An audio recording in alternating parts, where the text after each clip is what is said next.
And obesity is a chronic condition that it may have an impact, a significant impact on the person's health.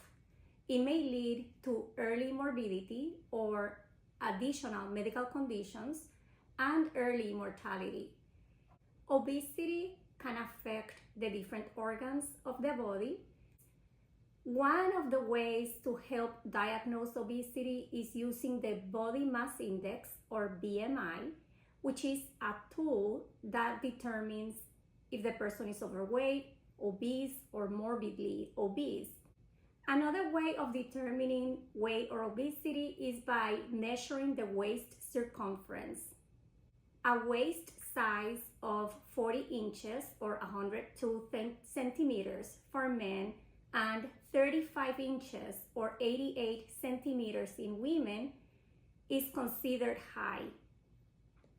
Some of the symptoms that people with obesity may experience include tiredness or fatigue, joint pain or arthritis, snoring, sleep apnea, getting out of breath easily or shortness of breath, and then a hard time doing physical activities or even daily activities or at their jobs.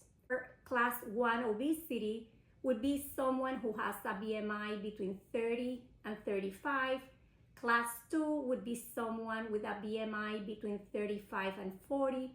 And then class 3, which is traditionally known as morbid obese, would be someone with a BMI of 40 or above.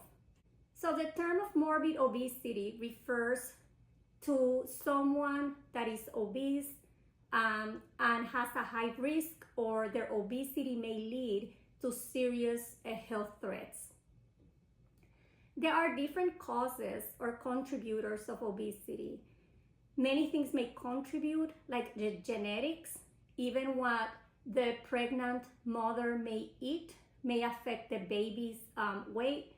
The eating patterns, how much activity the person gets, the hormones, especially in men and women, it is a different effect. Also, when women are getting into that perimenopausal or menopausal stage, it may also have an impact on weight gain. Some medical conditions and even some medications may lead to weight gain. Illnesses may include obesity, Cushing's disease, polycystic ovary disease, HIV, hypothyroidism, among other medical conditions. Other factors may include where the person lives. Jobs that require people to be sitting long times may have an impact. Again, cultural family preferences. And then some foods or types of foods that may contain higher calories or higher fats and may make a difference as well. Exercising or lack of exercising may have an impact as well. In terms of other risk factors or additional risk factors for obesity include the age, the metabolism, which is the rate at which a person's body burns calories, may be different at different stages of life. It may get slower while people age.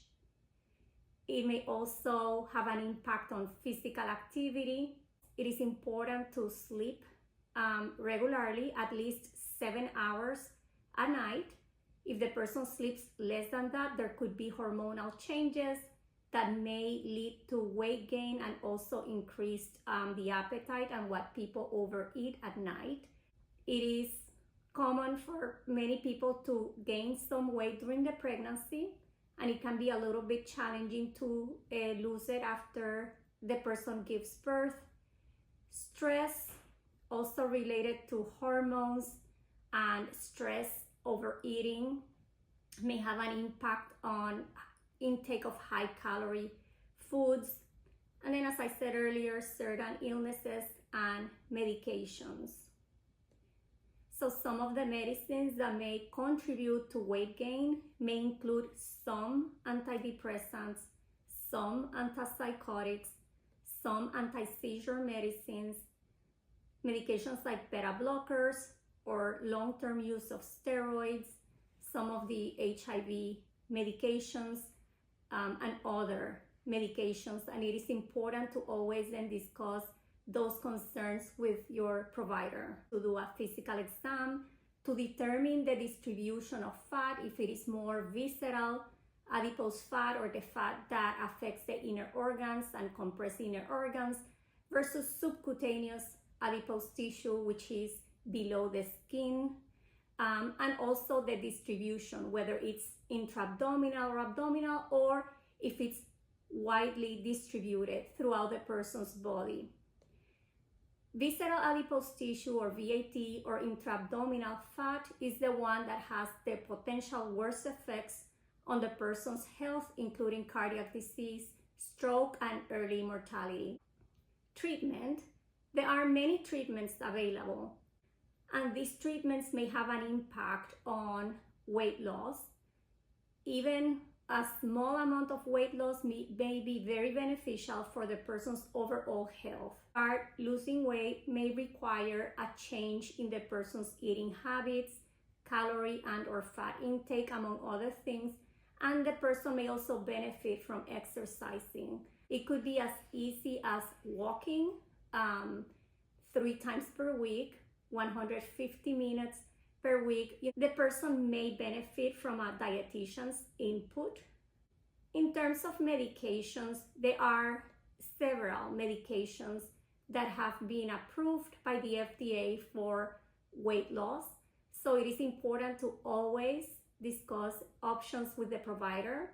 However, some of the options that are approved by the FDA for obesity include benspheramine, a combination of bupropion, naltrexone, liraglutide, Vyvanse, Orlistat, which is Ali or Senical, phentermine, a combination of phentermine with topiramate, semaglutide, which is Wegovy, and then some of the treatments approved for diabetes may also help for weight loss. There are some other treatments. Increasing water intake is important.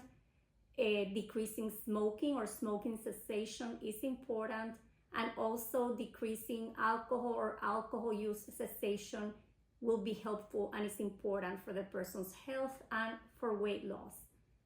So there may be some non-surgical procedures such as endoscopic sleeve gastroplasty or intragastric balloon. In terms of surgical procedures, some of them include the gastric band, gastric bypass, gastric sleeve, or duodenal switch. Cognitive behavioral therapy can also teach certain techniques to help reduce stress levels, and also it may then lead to eating less. In terms of herbs, there is not enough strong research data to suggest the benefit of herbs and supplements.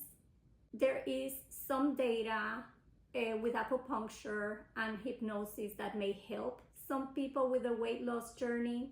May include adding stress on the person's bones and muscle, and trouble breathing and compression of organs. It may affect the heart, it may affect circulation, it may affect other conditions like increasing the risk for type 2 diabetes, cardiovascular disease, and some of the other risk factors include high blood pressure, high blood sugar, high cholesterol.